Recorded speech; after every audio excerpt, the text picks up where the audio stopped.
Mga master, okay lang bang? Huwag niyong skip ang mga ads sa aking mga video kung okay lang mga master. Salamat sa solid na suporta po. Yon, what's up mga masters? Nandito na naman tayo sa panibagong araw, panibagong kabanata na naman ang pagsasama-samahan natin ngayon guys.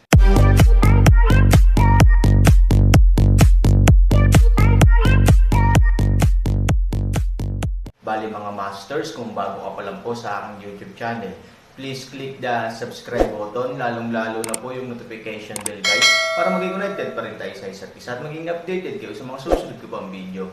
Bali mga masters, bago natin umpisahan ng kwento ay mag-shoutout po muna tayo para sa mga solid nating tagapakinig. Shoutout kay Jericho Tungake. Shoutout kay Lisa Paulite. Yun na nga mga masters, no? Bali hindi na ito patagalin. In 3, 2, 1, let's go!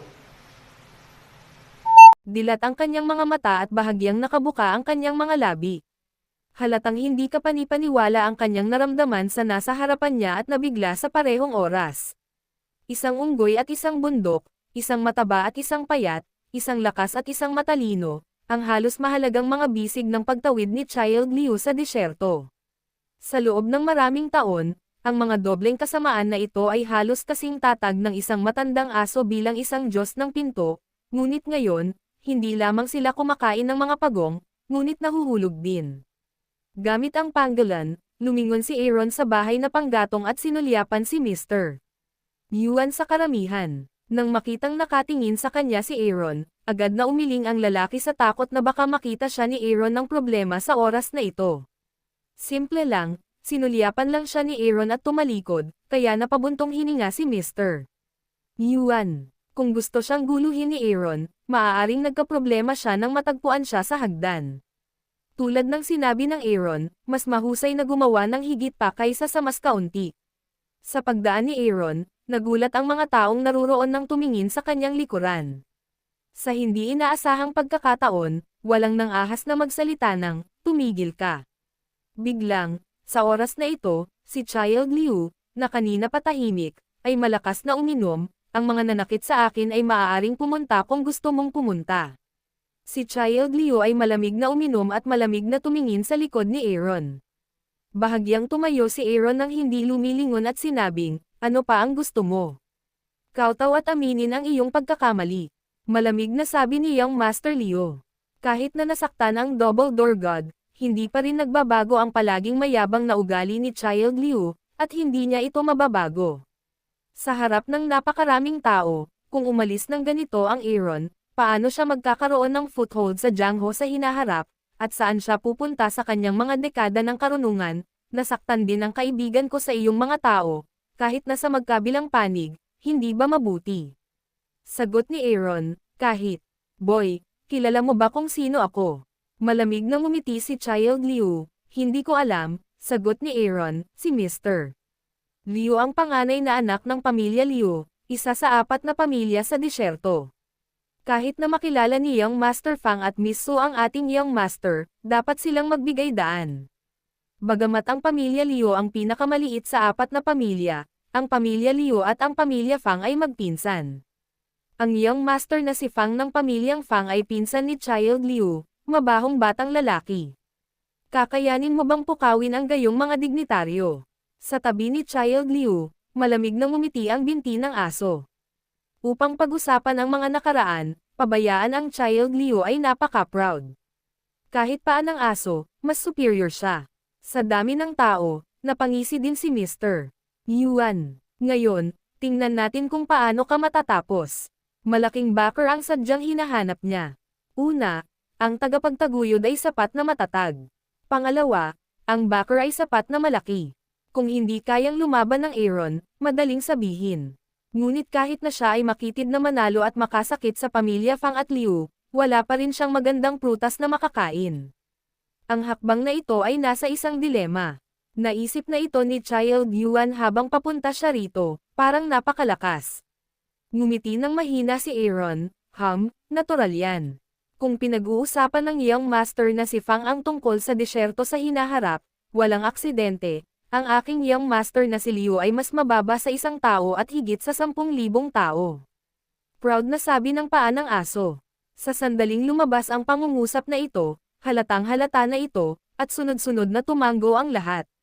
Walang alinlangan. Dahil ito nga ay isang hindi mapag-aalinlangan ng katotohanan, kung matalino ka, halika at yumoko ka at aminin mo ang iyong mga pagkakamali at iling ang iyong buntot para kay Lolo. Sumimangot si Aaron na may pag-aalinlangan. Hindi mo kayang pumunta. Nonsense. To tell you the truth, hindi talaga ako kumain ng lunch. Ngayon, gutom na gutom pa ako. Biglang lumingon si Aaron at nakangiting tumingin kay Child Leo at sa iba pa. Bagamat ngumiti lang siya, ang ikinagulat ni Mr. Leo ay bigla niyang naramdaman na parang nanlamig ang buong katawan niya sa mga oras na ito. Boy, are you fucking toasting or not drinking? Malamig na sumangot ang binti ng aso. Lumuhad ako sa aking mga magulang. Kwalipikado ka bang hayaan akong lumuhad? Gusto ko lang bumalik sa bahay. Ngunit pangako, ngumiti si Aaron. Pangako ko sa nanay mo. Mga kapatid, ibigay mo sa akin. Sigaw ng paa ng aso. Ibinalik ni Pangolin ang tingin kay Han Sanchen. Nang makita niya ang mga mata ni Han Sanchen, natuwa siya. Mga master, okay lang bang? Huwag niyong skip ang mga ad sa aking mga video kung okay lang mga master. Salamat sa solid na suporta po. Dahil halatang galit ang mga mata ni Aaron sa mga oras na ito.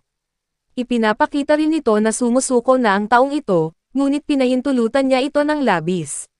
Kung tutuusin, ang mga lalaking ito ay masyadong naglalakad sa gabi at palaging nakakasalubong ng mga multo.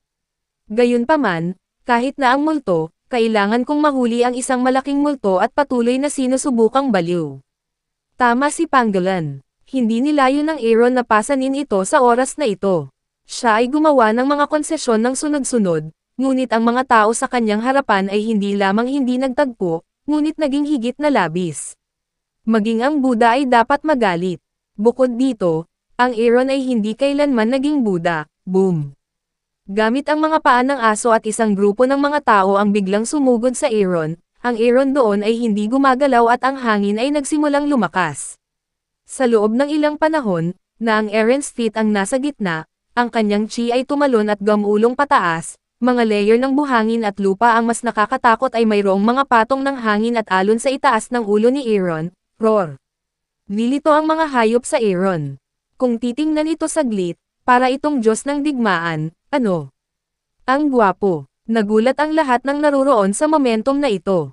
Ilang babaeng walang asawa ang biglang naakit sa estilo ni Aaron. Saglit, hindi nila maiwasang maguluhan. Nang makita ang reaksyong ito sa karamihan, ang batang si Liu, na wala ng mukha, ay lalong nagalit ng ilang sandali. Kung nasaan siya, paano niya pahihintulutan ang iba na nakawin ang kanyang limelight? Patayin mo siya para sa akin. Malamig na uminom si Child Leo. Oo. Sa sandaling uminom ng malakas ang mga binti ng aso, dumiretso sila sa Aaron sa susunod na segundo. Kahit na lahat sila ay mga first class na mga eksperto na pinili ni Child Leo, sila ay isang grupo lamang ng mga nunal na langgam sa mata ni Aaron. Galit na galit ako. Sa sandaling inumin ni Aaron ang malamig na tunog, hindi siya itinaboy ng kanyang katawan. Agad siyang umindayog palayo sa totoong chi na ibinubuga mula sa loob patungo sa labas. Ang grupo ng matakon na mga tauhan ni Leo ay tumakbo lamang pasulong sa layo na halos ilang metro, at biglang nakaramdam ng malakas na hangin sa kanilang mga mukha. Nandoon pa rin ang figure ng Aaron, ngunit hindi alam ng natitirang anino kung kailan ito sumugod sa karamihan. Parang purgatorio sa lupa, ito. Ang bilis naman nito. Bakit? Bakit bigla kang tumalon sa harap ng mga taong iyon? Ito. Ang bilis nito ang nagpapamanhid sa akin. Hindi lang sila, kundi maging ang young master na si Leo at ang payat na unggoy na ipinagmamalaki ang kanyang bilis, na nakahandusay sa lupa dahil sa matinding sakit, ay parang impyerno. Kung hindi nila ito nakita ng sarili nilang mga mata, hindi nila akalain na ang bilis ng mga tao ay maaaring kasing bilis ng isang iglap, maging ang payat na unggoy ay biglang naunawaan kung bakit bigla niyang nalulusaw ang kanyang pag-atake gamit ang isang kamay, at pati ang kanyang lalamunan na may backhand kapag siya ay hindi masaya. Hindi siya shitlock, o kahit na ang instinct ng isang master. Basta, napakasimple lang magtaas ng kamay ng may pagkadismaya, ang bilis mo kasing maglakad sa harap niya. Ang bagal, sobrang bagal, biglang uminom ang dami. Sa sumunod na segundo, ang paa ng aso na may higit sa 100 malalaking kamay ay biglang sumabog mula sa orihinal na lugar at lumipad sa paligid. Gayunpaman, sa gitna ng pagsabog, walang figure ng tao. Ang ilan ay Aaron at Pangolin lamang, na hindi gumagalaw ng mahigit 10 metro ang layo. Mula sa mga mata ng lahat, si Han Sanchen ay tila lumipat mula sa simula hanggang sa wakas, ngunit siya ay tila hindi gumagalaw. Storytelling channel sa YouTube. Ito, what the fuck is this? Nasilaw lang ba kita? Malinaw lang ang galaw niya. Diretsahan niyang binugbog lahat ng tao sa paligid niya. Aba, bakit ba kasi biglang? Bigla na lang parang nasa pwesto na siya. Hindi naman sa natulala siya eh. T-move, but he's so fast that.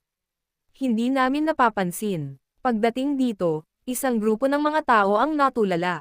Gaano kabilis ito? Hindi ka panipaniwala. At least, sa oras na ito, sa puso ng karamihan ng mga tao, nagsimula silang maunawaan ang isang bagay. Iyon ay, ang tunggalian sa ang payat na unggoy ay hindi na lamang isang simpleng pagtakas ng swerte kundi ganap na umasa sa mahirap na kasanayan upang huminto, magkakaroon ng isang napakasamang katotohanan sa ating harapan. Paano maaari bang mabuli ang isang nangungunang eksperto? Mahirap ba siya na nagkukunwaring pumipilit kailanman walang oras para mahanap nila ang sagot ngayon? Dahil sa oras na ito, ang batang si Leo ay ganap na naging ligaw. Paulit-ulit na siyang binugbog sa mukha. Ang kanyang pagpapahalaga sa sarili ay kasing lakas niya. Matagal na siyang hindi nakayanan. Sa partikular, ang pagbabago ng saloobin ng mga tao ay hindi kailanman nakakita ng Aaron na mga biro. Ngayon, ang ilan ay nagsimulang makakita ng kanyang mga biro. Ang malaking pagkakaiba na ito ay naging huling fuse na nag-aapoy sa kanyang galit. Damn it, pinilit mo ako. Ngayon, hahayaan kitang matikman ang aking kapangyarihan. Sa sandaling bumagsak ang boses, ang batang si Leo ay biglang naglagay ng parehong fighting spirit sa loob at labas ng kanyang katawan, at ang kanyang aura ay gumalaw ng husto. Ang buong tao ay biglang bumangon ng walang hangin, firecrack. Boom! Gamit ang kanyang mga paa bilang sentro, isang apoy sa lupa ang direktang sumunog at direktang umatake sa Aaron. Kapag pumasa ang apoy sa lupa, ang luwas ay nasunog, at ang hangin sa loob ng 3 metro sa paligid ay direktang nag-aapoy sa kumukulong estado sa isang iglap, na nararamdaman ang matinding sakit ng apoy. Shit, ang pinakamataas na apoy ng pamilya Leo. Ang apoy na ito ay napakalakas. Kapag ito ay nabahiran sa katawan, ito ay masusunog at hindi titigil hanggang sa ito ay mamatay. Narinig ko rin na hinamon ng ilang mga outlaw ang pamilya Leo ilang dekada na ang nakalilipas, ngunit sila ay sinunog ng Panginoon ng pamilyang Liu hanggang sa abo. Isa pa, napakahirap pakitunguhan. Sa loob ng maraming taon, ito ay isang natatanging kasanayan na ipinagmamalaki ng pamilya Liu. Ang batang si Leo na ito ay hindi inaasahan na napakabata pa niya na napag-aralan na niya ang sarili niyang lifeline. Hehe, expert lang ang kayang makipaglaro sa expert. Kung si Child Leo ay maaaring magkapatid sa kanyang pinsan na young master na si Fang, paano ito magiging simple bilang simpleng relasyon sa dugo? Sa gitna ng karamihan, maraming tao ang kinuha ang Taiman. Lalo na nang direktang pinakawalan ni Child Leo ang pinakamataas na apoy, ang direksyon ng hangin ay nagbago ng mas mabilis. Lauhan, something ito, ang apoy ay hindi simple. Sobrang init. Bulong ng panggalan sa tabi ng Aaron, tumanggo si Aaron at bahagyang lumiit sa kanyang mga mata. Sa sumunod na segundo, ang Golden Black Mount ay nabitawan sa kanyang katawan at bahagyang binalot ang kanyang katawan. Pagkatapos, ang gwapong sulok ng bibig ni Aaron ay nagtaas ng mapang asar ng ngiti, talaga. Sa sandaling bumagsak ang boses, biglang itinulak ni Aaron ang panggalan palayo ng ilang metro ng may lakas. Pagkatapos, gamit ang sariling katawan, direktang hinarap niya ang tinatawag na Supreme Fire ng pamilya Liu. Shit, baliw ba siya? Dati, may absolute speed advantage siya sa harap ng mga manipis na unggoy, pero ngayon, ano pa ba ang mayroon siya? Speed advantage doesn't mean invincibility, let alone can be used to block fire. Panipi-panipi, hehe, I'm afraid na hindi alam ng bata kung gaano kalala ang Supreme Fire. Sa meeting na ito, gusto pa niyang magpanggap na napipilitan, nakita ng isang grupo ng mga tao na ang Aaron ay hindi gumagalaw sa oras na ito, nang sila ay nabigla, sila ay mas abusado, maraming mga tao ang nawala ang kanilang pagsamba sa Aaron ngayon lamang, ang iniwan ko ay pang-aabuso lamang, pagtingin sa Aaron parang ito, kahit si Mr. Liu mismo, sa oras na ito, ang mga mata ng buong tao ay hindi maiwasang magpakita ng kagalakan ng tagumpay sa kanyang harapan nang makita niya ang ganoong eksena. Halos magkasabay na tumawa si Mr. Leo. Ang mga payat na unggoy at mga higanti doon ay hindi napigil ang tumawa. Storytelling channel sa YouTube. Yun na nga mga masters, no? Bali panibagong kabanata na naman yung natapos natin ngayong gabi. Muli, maraming salamat po talaga sa walang sawang suporta po sa aking YouTube channel na talagang inaabangan nyo po ang bawat upload ko po. Bali mga masters, magkita-kita ulit po tayo bukas ng gabi at ngayon po ay magpapaalam po muna tayo. Bali mga masters, bye-bye!